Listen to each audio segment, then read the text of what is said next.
Good morning, lovely people of YouTube. Welcome back to the channel and to this week's vlog. We've had a busy one this week, and is that a way of saying we've not really done much?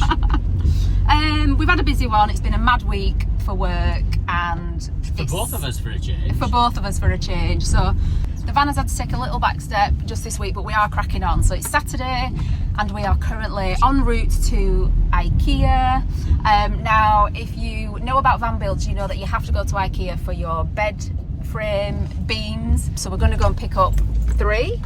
We've decided on three for three of the Scorva beams. Scorva beams. So that's where we're en route to now. But what we are going to do is we are starving, so we are going to have breakfast at IKEA before we get into the bed section. And I've just looked online, and it's £1 for a breakfast. So in the new way of like economising and looking after money and just being a little bit more frugal with our funds, because obviously we're retiring soon, so we need to be better with money. So we're going to give the IKEA breakfast a try. I might get two. Aaron might get two, and we'll report back and let you know if it's any good or not. I mean, we could get like two each, couldn't we? Is that greedy? Well, breakfast is normally like 12 quid, so we could get 12 each. Yeah. How typical is it that on the day that you have to get stuff done on the van, it's absolutely tipping it down. Thanks, Great British Weather. Anyway, breakfast time.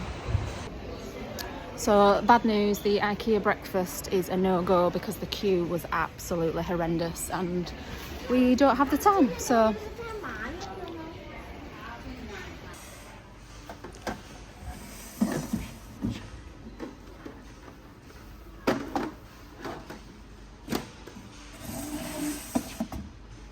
Three of these. Such an idiot. So what are these? Scorva, 20 quid. Scorva, 20 quid times 3. And they're extendable, well, adjustable. Yeah, cool. 3 of them, please. Oh, and the teddy for the dog.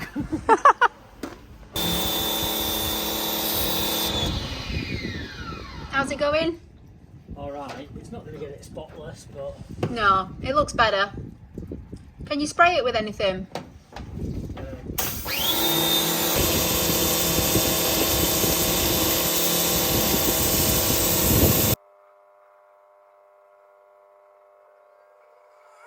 So, job for today is we're deciding where to put the Vanguardian alarm. What is it?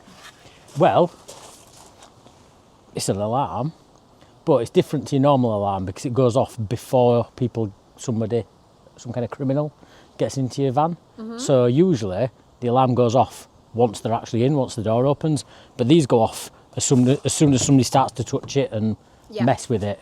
So it's just like a first line of defence. Yeah. They were quite popular in the 80s and 90s. Were they? Yeah. They used to talk to you and go, "Get away from my car." Did they? Yeah, our friend's got one on his... Like an alert system, alarm.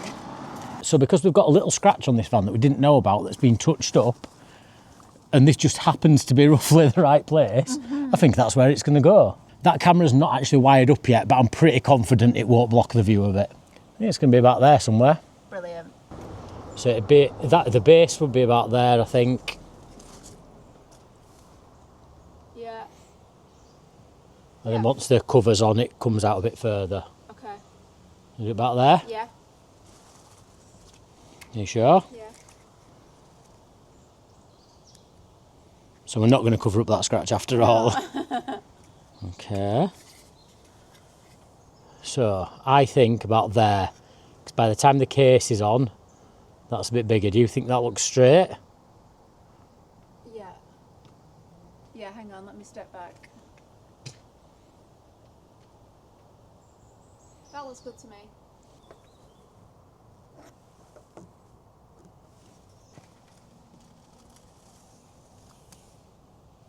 I don't know if it's a dead straight line. No. Okay. I'm going for it. Yeah.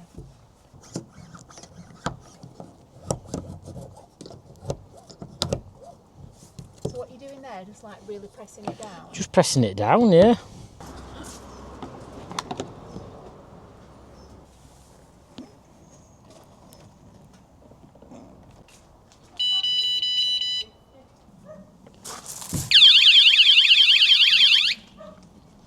So it's as simple as that, just touching it. I won't touch it again because that'll set it off fully. I'm sure neighbours won't appreciate that. Brilliant.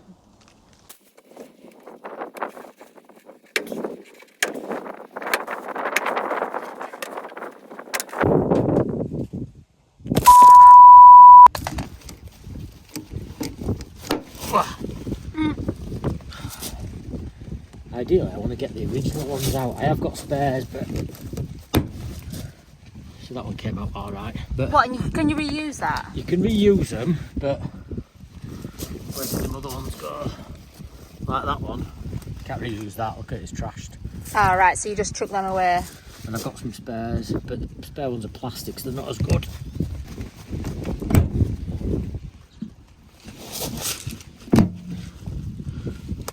And what's the plan then? Clean it, seal around these little holes. Yeah. With what? What do you seal it with? Sikaflex. Oh, yeah. And then put new ones back in and fit the trim back on. That's it. Cool. Piece of cake. Nice.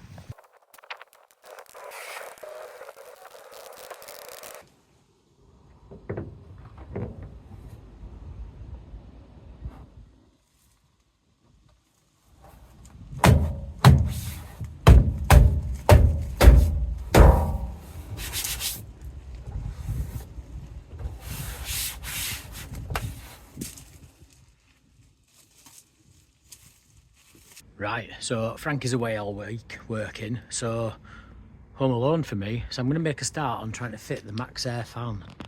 Should be an interesting job. So we've got Max Air fan, standard base plate. This is an adapter which fits specifically to our roof. It's essentially just a piece of plastic, I should say, a massively overpriced piece of plastic. But if you can see, it fits the contours of the van. So that should make us get a really nice seal. And this is just the inside bit, and that's the remote. We don't need any of that. Right, let's crack on.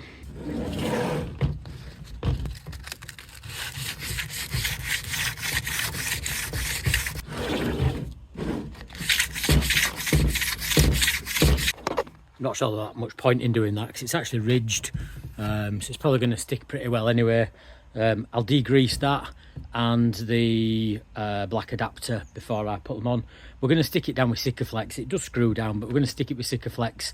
So Sikaflex between the plastic white bit of the fan and then the adapter and then the roof as well, just to make sure it's all watertight. And then obviously the screws will nip it all really tight. Yeah, I think that'll work. So now I'm just going to make the wooden bracket frame, whatever you want to call it, that it screws into inside, and I think that'll be done for the day. I don't want to start cutting out the ceiling tonight, just because it's a bit late. I've been working all day. It's already probably 6 o'clock, so yeah, I don't want to do it. Plus I'm kind of here on my own. It would be probably a better job done with 2 people, I think.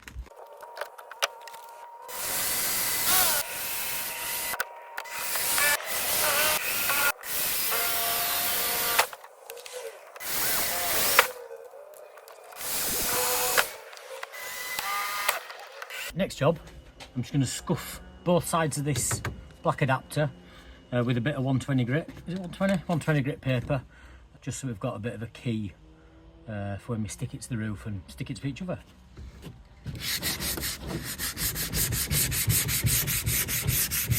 So the big monumental moment you cut the first big hole in your van didn't get recorded. I'm not 100% sure it's in the right place, and I'll have to go inside to explain. Oh dear. I thought for one moment that I'd made a massive balls up. We decided that the fan was going to go in the middle of the van, which is fine. And then over there where that bit of orange tape is where the shower vent goes. And it suddenly dawned on me, what if that gap there to the side of the van isn't big enough for the shower? Because obviously looking at the roof you would think it's not, but actually by the time you get to the floor and measure it out upwards, it is actually fine. What I'm going to have to do is on the side of this cover, I'll have to just sort of trim it a little bit so that it's about 2 centimetres on that right hand edge.